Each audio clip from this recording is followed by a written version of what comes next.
اور ایک شخص نے کسی سے پوچھا کہ بھائی تم نے صبح کس حال میں کی؟ تو اس نے کہا یار میرا تو اتنی مصیبتیں اتنی ہیں نا، اتنی تکلیفیں ہیں کہ میں تو اس بات کو پسند کرتا ہوں کہ اس زندگی سے تو مر جانا بہتر ہے۔ پریشان ہے، اس پریشانی کا اتنا پریشر لیا ہوا ہے کہ یہ لفظ اس کی زبان سے نکل رہے ہیں کہ اس سے تو موت آ جائے تو اچھا ہے۔ دوسرا شخص جو پوچھ رہا ہے اس نے کہا میں صبح اس حال میں کرتا ہوں کہ اللہ نے جو فیصلہ میرے لیے کر دیا ہے میں اس کو محبوب رکھتا ہوں۔ اگر اس نے میرے لیے کسی نعمت کا فیصلہ کیا ہے تو میں اس کو محبوب رکھتا ہوں اور اس کا شکر ادا کرتا ہوں، اور اگر اس نے کسی تنگی اور تکلیف کا میرے لیے فیصلہ کر لیا ہے تو میں اس فیصلے کو محبوب رکھتا ہوں اور اس پر صبر کرتا ہوں۔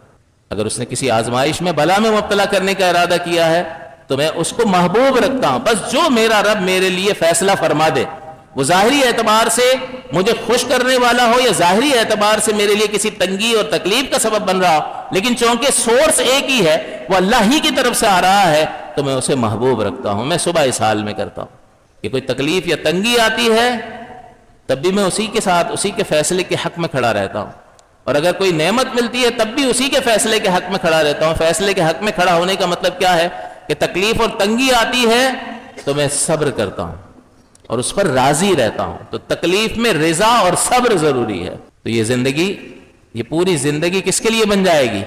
پھر زبان سے بیمار بھی ہو جائے گا، کسی کو بتائے گا بھی نہیں کہ مجھے یہ ہو رہا ہے، کیونکہ وہ میں اس کو محبوب رکھتا ہوں جو اس نے میرے لیے فیصلہ کر دیا ہے۔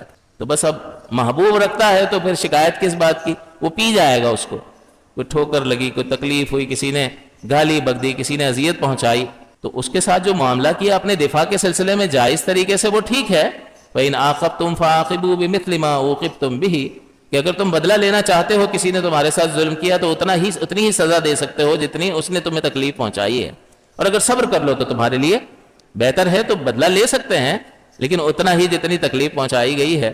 لیکن ایک ہے بدلہ لینا اور ایک ہے رب سے تعلق، یا اللہ یہ کیا ہے، میرے ساتھ کیوں ہوتا ہے، سبھی میرے پیچھے لگے ہوئے ہیں۔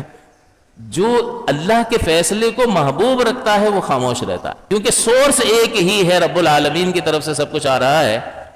تو وہ صبح میں نے اس حال میں کی کہ اگر کوئی پریشانی والی چیز ہے تب بھی میں اسے محبوب رکھتا ہوں، اور اگر کوئی نعمت ہے تب بھی میں اسے محبوب رکھتا ہوں۔ پریشانی ہوتی ہے تو میں اس کی رضا پر راضی رہ کر صبر کرتا ہوں، اور کوئی نعمت حاصل ہوتی ہے تو میں شکر ادا کرتا ہوں اور اس کی عبادت کی طرف متوجہ ہوتا ہوں۔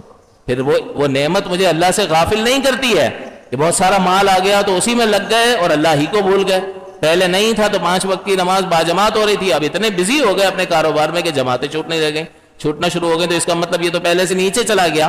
ہونا کیا چاہیے تھا کہ کوئی نعمت حاصل ہوئی ہے تو شکر ادا کرے اور عبادت میں اور زیادہ کوشش کرے۔